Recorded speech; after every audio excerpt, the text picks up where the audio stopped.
Hello साथियों, भाई बहनों, स्वागत है। भारत रत्न डॉक्टर बाबा साहब अम्बेडकर ने 25 दिसंबर 1927 को मनुस्मृति जलाई।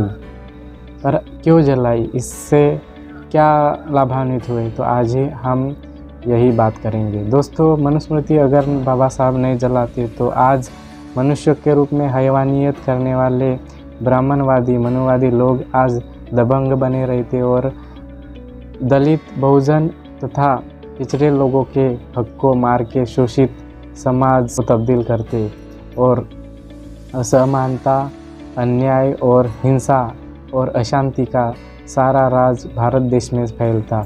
जी हाँ दोस्तों, ये सच है कि अत्याचार से घिरा रहता आज देश। आज जहाँ कहाँ न्याय है वहाँ संविधान की वजह से ये सब हो रहा है कि उनको न्याय मिल रहा है। हमारी स्वतंत्रता संविधान से मिली हुई है और हमारे लिए वो सब देता है जो मनुष्य के रूप में हमको प्रगति पर लेके जाता है। दोस्तों, 2500 साल पहले तथागत भगवान बुद्ध ने क्रांति की थी और उस क्रांति का नाम है सत्य धर्म, सनातन धर्म बोलते हैं और उसको बुद्ध धर्म भी बोलते हैं।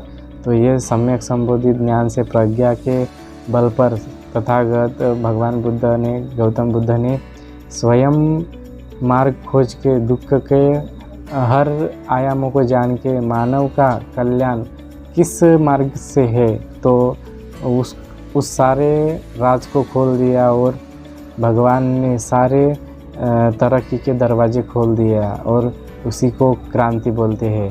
और भगवान बुद्ध के पास सारे राज थे, कल्याण के सारे मार्ग थे कल्याण के, उन्होंने बहुजनों को दे दिया और बहुजनों को सिखाया कि शिक्षा का महत्व पहले है, शील का महत्व पहले है, ज्ञान का महत्व पहले है, विज्ञान का महत्व पहले है। जो विवेकवादी नहीं, जो तर्कवादी नहीं, जो शिक्षावादी नहीं है तो वो उसका मतलब वो अप्रगतिशील है और मनुष्य में भी रह के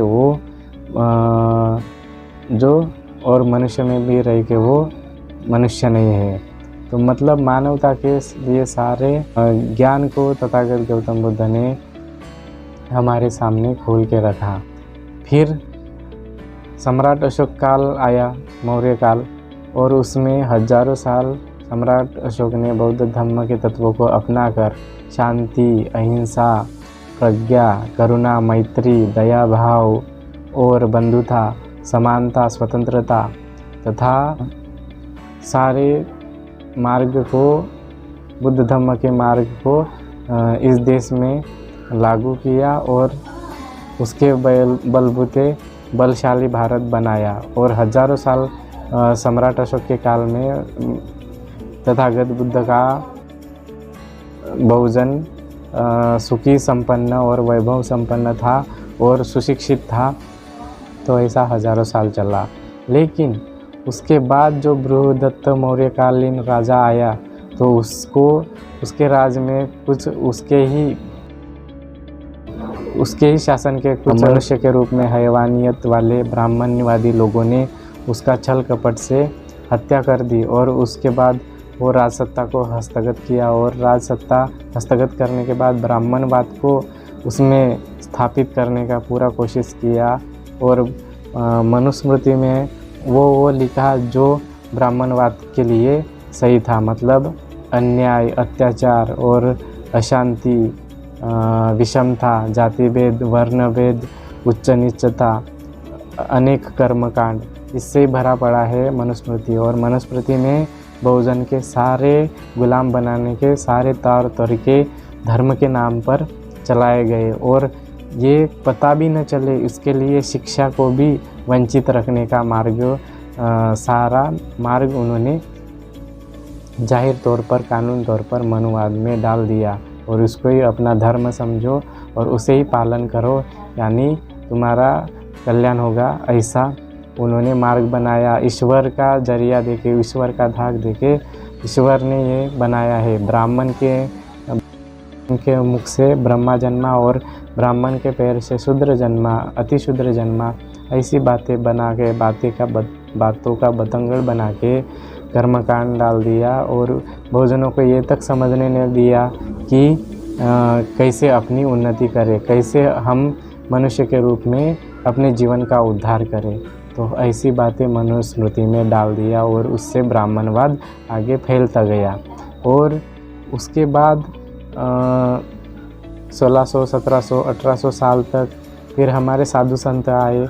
उन्होंने कुछ हो सकेगा अपनी प्रज्ञा के बल पे तो उन्होंने बहुजनों को सुधारने का प्रयास किया और साधु संतों ने बहुत अच्छा काम किया।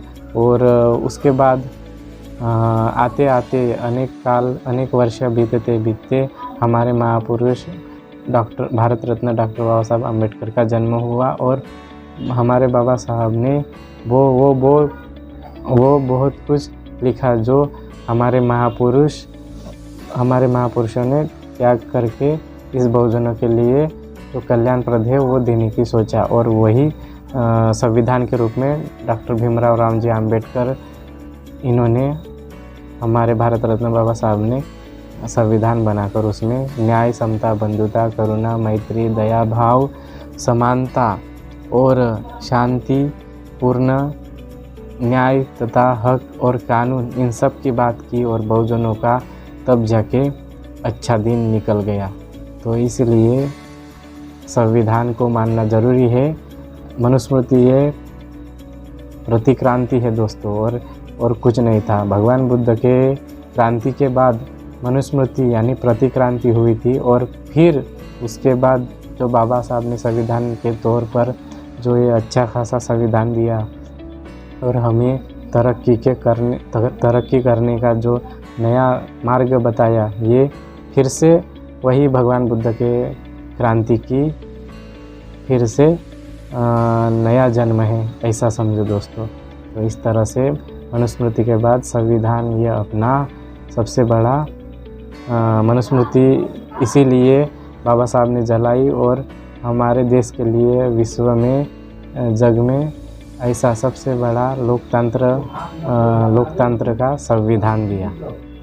इस तरह से है बात दोस्तों। तो इसीलिए संविधान के प्रति स्वाभिमान और मान सम्मान रखें और उसके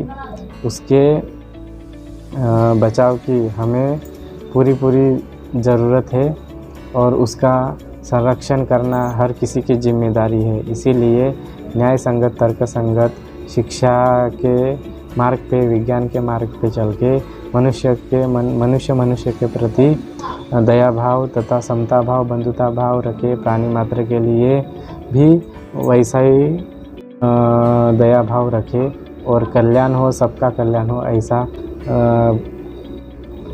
ऐसा बंधु भाव रखे, मैत्री भाव रखे। तो ये सबकी इजाज़त हमारा संविधान देता है। और स्त्री के लिए भी बहुत तरक्की के दरवाजे, स्त्री के लिए भी तरक्की के सब दरवाजे संविधान देता है। तो इस तरह से है दोस्तों। इससे पहले मनुस्मृति के अनुसार स्त्री को क्या दिया था? मनुस्मृति से सती जाना और कर्मकांड, घर में ही बीवी होके और बच्चों को संभाल के रहना, यही मनुस्मृति में लिखा था। और बहुजनों के लिए क्या लिखा था? बहुजन तुम शूद्र हो और अच्युत रहो, ऐसा ही उसमें लिखा था। तो इसीलिए दोस्तों तथागत भगवान बुद्ध के काल से हम सब बहुजन एक थे, जाति जाति में बटे नहीं थे। फिर भी मनुस्मृति आने के बाद, राजसत्ता हस्तगत करने के बाद ब्राह्मणवाद को फिर से बढ़ाया गया और उसको हर आदमी में भेदभाव, विषमता, असमानता, अशांति और हत्या करे, जुर्म करे, ऐसा बातें सब ठूस के भर के रख दिया। और इस तरह से हमारा समाज बिखरता गया। और इसीलिए आज हमें बहुत ज़रूरत है कि हमारा भारत, प्रबल भारत, अच्छा सुशिक्षित भारत बने। इसलिए संगठित होकर अन्याय के प्रति सजग रह के संघर्ष करना और अपना विकास करना। तो इस तरह से दोस्तों बहुत अच्छी बातें संविधान में है, जो आज भी संविधान स्कूल में पढ़ा जाना चाहिए, लेकिन पढ़ाता नहीं। हमारा राज शासन ऐसे चल रहा है। आज भी बहुत सारा टाइम लग रहा है, लेकिन आने वाले टाइम में अच्छे से अच्छे हमारे बहुजनों में से नेता बनेंगे और हमें और हमारे देश को और तरक्की के तरफ और हमारे बहुजनों में से अच्छे नेतृत्व वाले लोग हमारे समाज को तरक्की की ओर लेके जाएंगे, ऐसा बहुत आशा है। इसी के साथ मिलता हूँ नेक्स्ट वीडियो में। तब तक के लिए जय भारत।